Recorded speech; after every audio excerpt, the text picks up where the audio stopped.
Welcome to Chai Pe Kharcha, where we have conversations on personal finance among four NRI professionals working at tech firms. Think of these like water cooler chats you have at the office. Only this time, you will have Ishan, Madhvesh, Rohit, and Siddharth as colleagues you will be listening into. Before we get started, a quick disclaimer. We are not financial experts.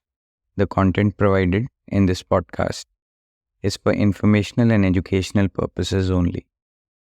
Always consult with a qualified financial professional if you need financial advice.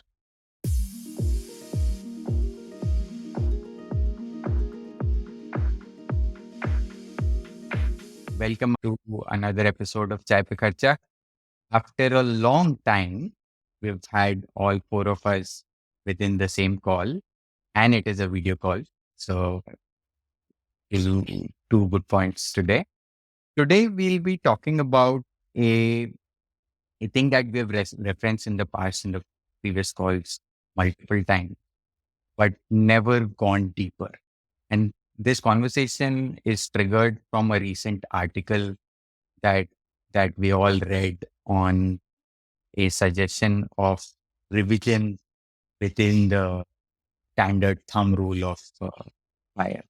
Uh, Before we dive into the article and the particular rule that we are referring to, let's get to a definition of fire so that all the listeners and all four of us are on the same page. So I'll let Rohit elaborate on this piece. FIRE stands for financial independence and retire early. Essentially, it refers to this sort of a concept in the world of personal finance where you live a relatively frugal life and you save a very large portion of your income so that you are able to get to a stage of financial independence significantly earlier in your life compared to the standard age of 60-65 years. So a typical person who's achieving to fire will aim for a retirement at the age of 40 years or 45 years or maybe even earlier by saving 60, 70, 80%, even 90% of their income, and hence the name fire. And over time, different versions of fire have sprung up. So now there is a spectrum of fire where you can do lean fire to fat fire sort of a thing.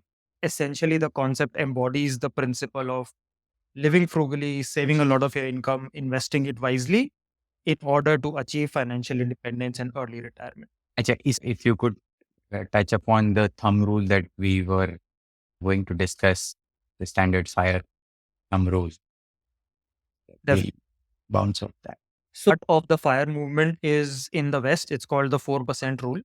And the 4% rule is essentially a statistical study that was done many years ago where they constructed a portfolio and essentially came up with what is the amount of money that you can withdraw safely from your retirement corpus so that that money will last you for 30 years of retirement. And after a lot of calculations and simulations, they came up with a 4% number.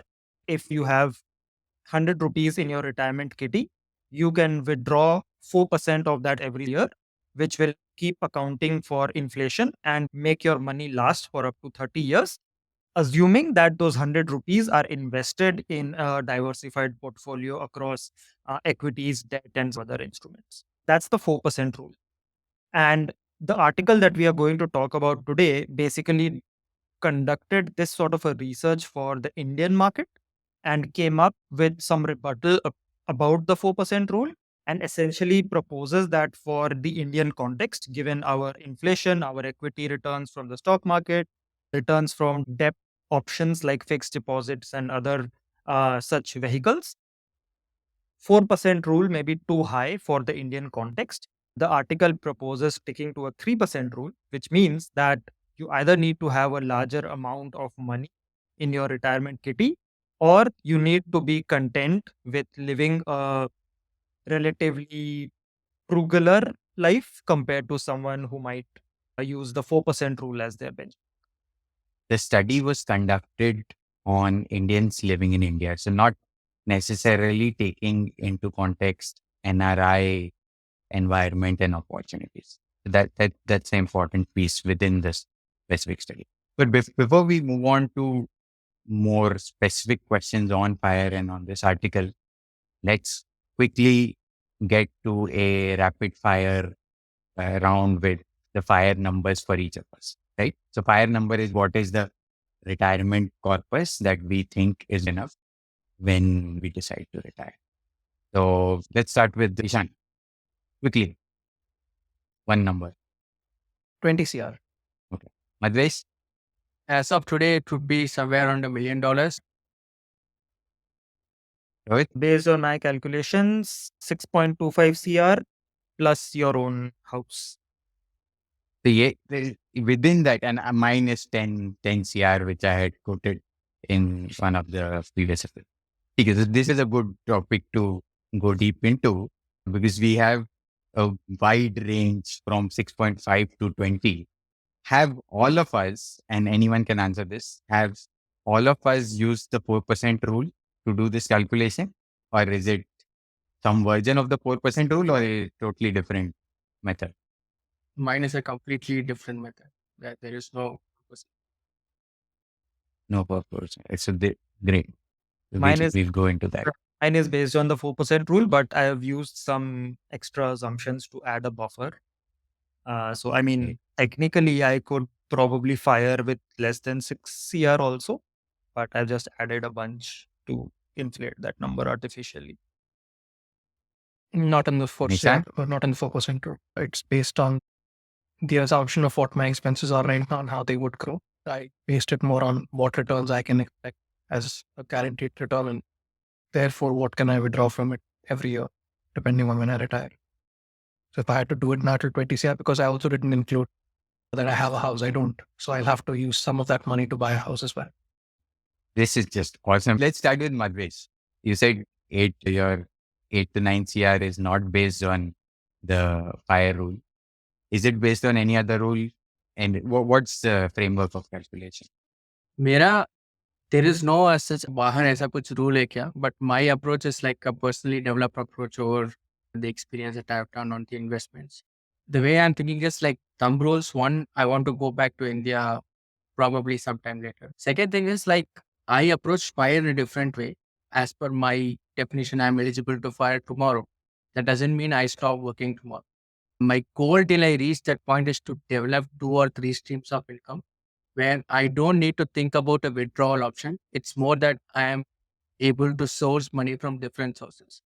Once I have achieved those 2 or 3 sources and achieve that 8 crore corpus, I will be happy enough to say that I can focus on multiple things. That is what I define as FIRE. So based on India's inflation, $1 million should be enough for me. I am using 1 crore to fund my expenses, but I can use 7 crore to like invest and do things to grow that corpus itself. So when I reach the age of 60, that 8 crore has become probably like 12 crores or 13 crores. And 2 other thumb rules. Let's say if I'm having kids in the future, their education expenses are outside of this. I have insurances adequately covering all the different aspects. Got it. So it's a clarification question. You're saying 9 crores is your retirement corpus number. This is the number you want at the age of 60. And after 60, with the life expectancy of 30 more years, you'd be happy with the 9 crore amount as it should take care of your expenses for the next 30 years, right? As of today, that number is 9 crores. 60 years for me is like years from now. 9 crores Right. value would have gone down drastically. If I'm able to reach there in the next couple of years, well and good. Else that number goes up because of inflation, because of geopolitics. My target is to reach that number somewhere in 35 to 36. And then like once Right. I'm closer to that periphery, then I'll be able to think about other. This is very good. So your retirement corpus amount has a validity period. Every 2 years, it will refine itself. Just not worrying about the future. Just keep going as time comes, and you're not wanting to project on geopolitical events, a recession, it's like Yeah, because these that makes decisions have total a time sense. value, and we have always discussed time value of money. What amounts to 9 crores now, even 5 years down the line, I don't think that's going to be the reason. And we have seen how India is growing. The inflation might be even close to 8-9% probably in a couple of years. So it's very important to keep revisiting these numbers from time. So Framework for me, that the framework was that, and I've discussed this before in our Ghar Vapsi episode that we did. If I was to move back to India, I'd be moving back to one of two places that I have back home, which is where my parents or my in-laws live. It's either Delhi or Bombay. And both of those tend to be extremely expensive cities. So first I'll have to figure out a house to buy that house, the kind of money that I'll need. And the second thing is, which Rohit referenced initially, I don't want to live a frugal life. The whole point of retiring early is you are comfortable in your retirement. I put aside a certain sum of money for buying the house, a certain sum of money which is for my expenses, and expenses in the sense that I can live life very comfortably. And then I have some amount of money which is invested. I kind of broke that piece into three different buckets. The whole point of retiring early is that you feel like you have enough money, you don't have to go back to work again in a few years' time if you feel like I retired without having enough. So there's a buffer built in here. But I divide one third, and one third for the house, my expenses, which I use, and then investments, which I don't have to touch, which I don't have to depend on or withdraw unless there is an actual need for money. But like I said, there's huge buffers built in there. So that's kind of where it came from, that if I have that money, I don't have to think twice before saying, I don't need to work anymore. okay. So is this for age 60 No. to live for next 30 years? Is If not I this? had that money today, I wouldn't be worried about anything tomorrow. So it changes. There are a lot Okay. of factors in, and what they reference some of them. Even for the study, there are assumptions that they make. The fire number for the West also comes with a certain set of assumptions. Inflation rates are very different in different economies. Singapore's inflation is 1%, or somewhere around that. The US target inflation rate for the US, which the Fed keeps talking about, is 2%. India's target inflation rate is 4%. So there's very different inflation rates that we're talking about here, and that eats away at if you just had a cash balance or any of your investments that you're doing. If India, you're making 12% return on investment and the inflation is 4%, your net real gain is 8, right? It's different in the US based on what the inflation there is. Interest rates also change based on that. What you can get out of a savings account or a fixed deposit is very different. I mean, we can see it here as NRIs, what we get as a savings return here versus what we would get back home in India. So what can you really predict 20 years from now, when you're 20, 30 years, when you're 60, when you're retiring, what would the interest rate be? What would target inflation look like at that point? It's hard to, have any facts around it. It's all assumptions. But this study, for example, takes the inflation to be 6% from now till the next whatever amount of time they are using it. Yeah, so 35 years. So 35 6% years. for over the next 35 years. There's going to be periods where it's going to be higher. There's going to be periods where it's going to be much lower. And if India develops at a really fast pace and reaches the level of, say, the US or Singapore or any of these countries, the rates are going to be very different. They're going to be much lower. So what happens in that scenario? Because your returns also then might change. I'd like to add some facts here. होने वाला है, India में ज़्यादा होने वाला है. Just to give validity to these numbers. Currently, India has around 56 million people all considered as rich. They say who are earning more than 30 lakhs. By 2030, it is expected to reach 169 million. And by 2045, it is expected to reach 437 million. So you can see as the richer bracket increases exponentially, they will have more money to actually buy things, which can exponentially increase the inflation rates. And India is a very curious case because this, even if it is reaches 437 million, that would be probably 10% of the population by then. So the government has to cater for two completely different circles of people. The policy is going to be somewhere in between.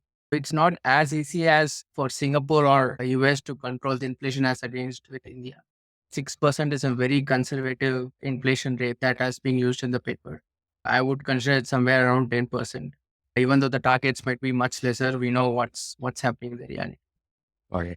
So I have a question on both of what both of you said, but I'll go to Rohit first and ask him his modified fire framework, the 6.5. Yeah, I think broadly I did stick to the 4% rule when making my calculations, but then there were a few assumptions that were made from a personal perspective. So I looked at the lifestyle of my parents and my in laws.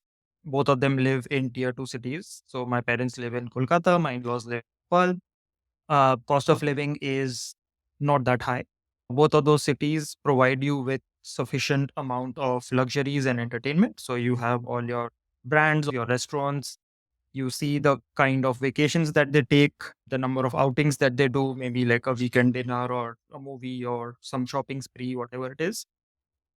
Factoring all that into account and literally asking them how much money it takes for them to sustain that lifestyle, both of them come in at a amount of money which is under 50,000 rupees per month. Both of them have their own houses. I don't expect to have a lifestyle which is significantly more lavish than what they have currently, because I know what I want from my life and what I consider a good life. So I would assume that for two people living in a tier 2 city in India, 50,000 is a reasonable amount of money purely for spending based on current values in the market. Now, to add a buffer to that, I double it to 1 lakh, and then adding yet another buffer to that to account for inflation, I double that also. So that gives us 2 lakhs per month, which is about 24 lakhs per year. The 4% rule can basically be reversed to also say the 25x rule. So 25 times 4 is 100. So that's how you can basically take the annual amount of money that you think you will require and then multiply it by 25, and you are basically also using the 4% rule to get to a higher number. So 24 lakhs, which I calculated for myself, round it off to 25, multiplied by 25, 6.25 crores purely for expenses. The assumption being that this is invested across equity and debt. I have my own house, which might cost anywhere between 1 CR to 2 CR, depending on size, location, how much interiors we do, etc. And also assuming that there is adequate health insurance and other types of insurance in place. So that's my theory and my basis for calculation. And it is largely based on real examples and real numbers of real people living that life right now. पूछा गया है मध्वेश और ईशान को कि this is applicable for the next few years. This is very much applicable if I were to retire today. And as they called out earlier, over time, your life stage changes. Me and my wife, we don't have a kid today. Maybe we'll have a next year, a couple of years later. That will significantly change these calculations again. But the way I have sort of made peace with this whole fire thing is like I will take my current situation and I'll make projections and targets according to my current situation. And then I will update my targets in two scenarios. One, if I reach the target, don't feel like retiring, then I will update those numbers. Or second, if there is a significant change in my life, such as having a kid, that will make me revisit these calculations.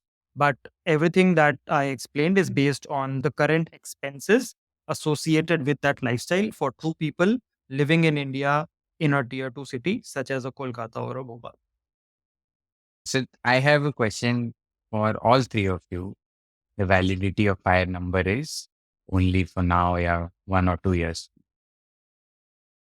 If that is the case, what is the point of a fire?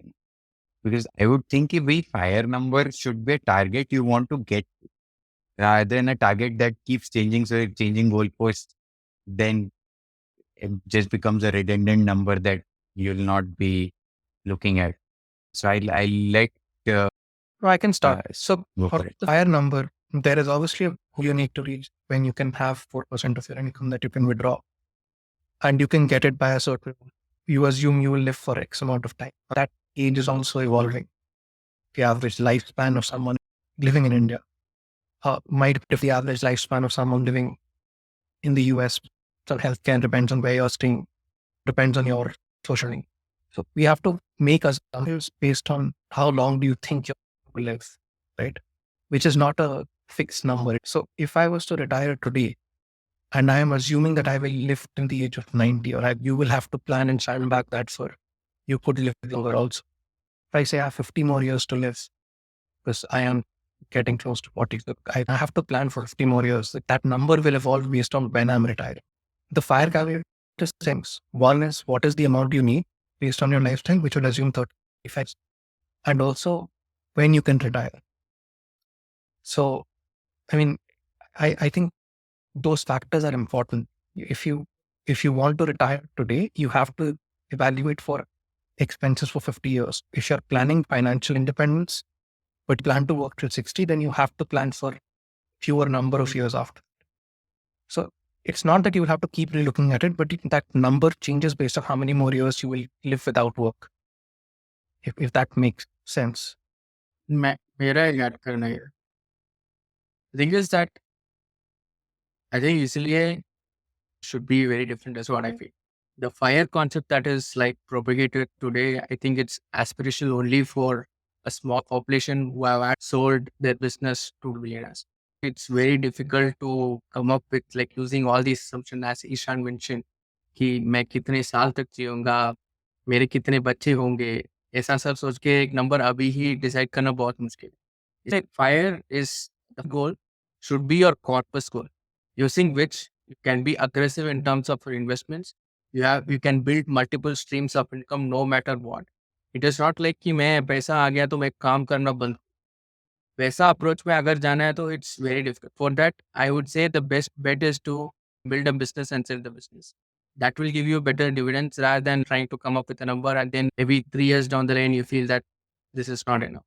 So fire का approach थोड़ा change करना पड़ेगा उसके हिसाब से. And as I said, it is not going to become 16 crores. It might be probably 9 crores or 9.2 crores because of the inflation. So the goalpost might move, but might move very close to it, not very farther. I think basically just rewording what Ishan and Madhvesh are talking about. Life is a gamble.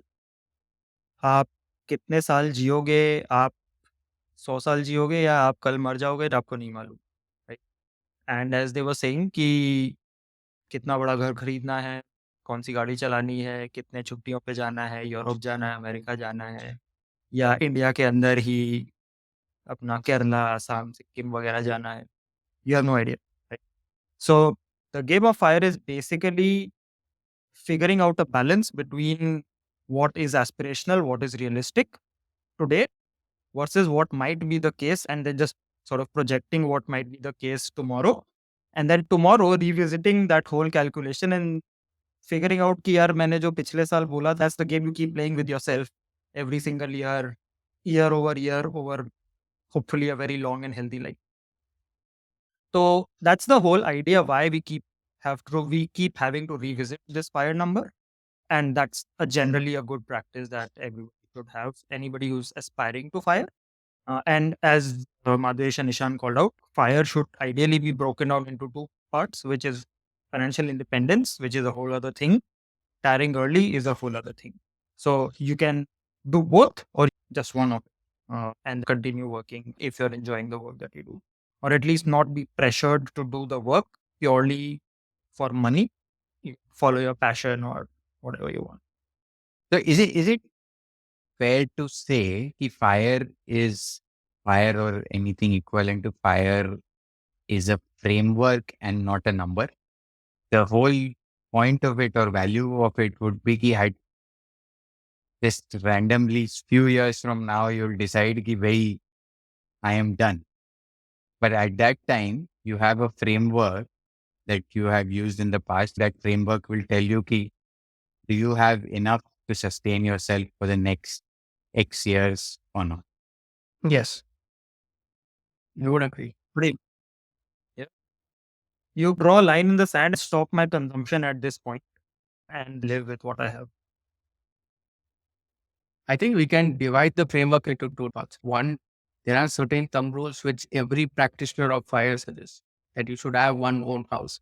I should adequately be covered by insurance. I should plan out your bigger expenses like child's education, marriages, etc. And then there is the other part which you can customize based on your needs, which city you are going to retire in, which country you are going to retire. So I think like everyone at the end of the day will come up with a template which is very different from the generic fire template. But the important thing is to understand why you want to do fire or just FIR or RE, and then like adopt the template which suits your needs.